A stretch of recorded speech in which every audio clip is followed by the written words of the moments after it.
when and how to leave your employer's plan.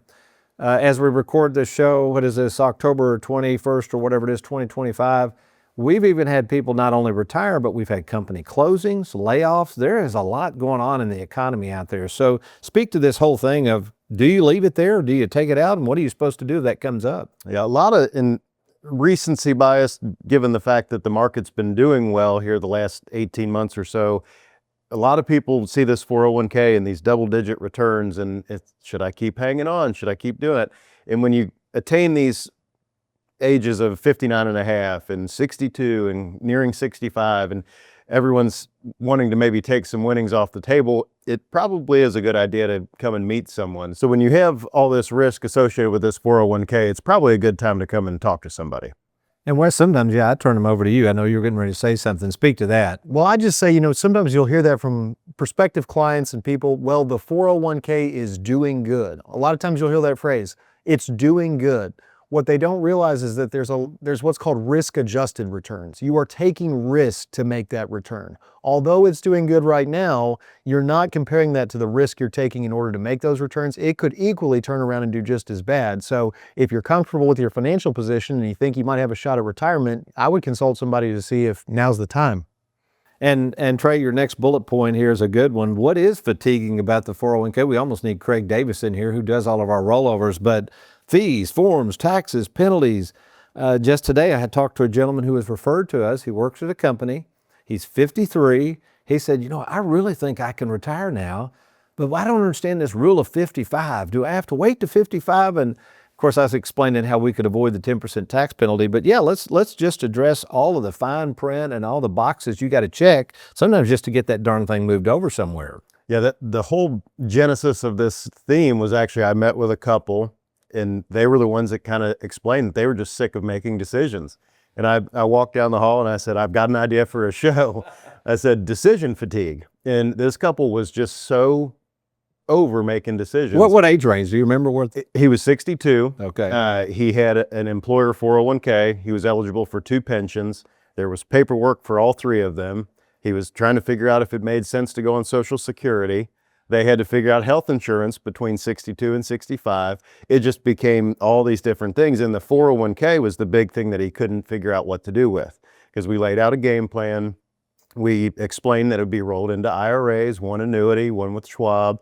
And again, it just generated more and more decisions. So their heads were spinning, but when we really slowed down and showed visually on the game plan what we were looking to do, how we were going to do all the paperwork, submit all the paperwork, keep tracking. All he had to do was be on a phone call. He loved it. And Wes, this reminds me, we had Roy Ice put up some B-roll of him here, and he's a great guy. But in that interview we had with Roy Ice, that's basically what he was saying. He retired early, but he said, Tony, we don't know what we don't know.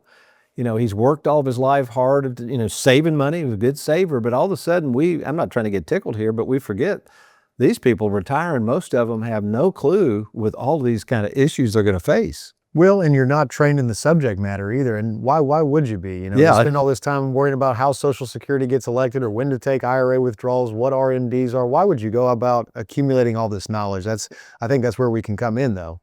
And then finally, this happens quite a bit. I know, and we recently moved over her account. I had a nice young lady, had a little bit of money with us. She had been retired for years. She left her, I won't name the custodian, but retired for years, left it there. And she had a person in Texas through the 1-800 number, somehow a rep with this big company that stayed with her the whole time. Well, the rep finally told her, said, look, I'm retiring.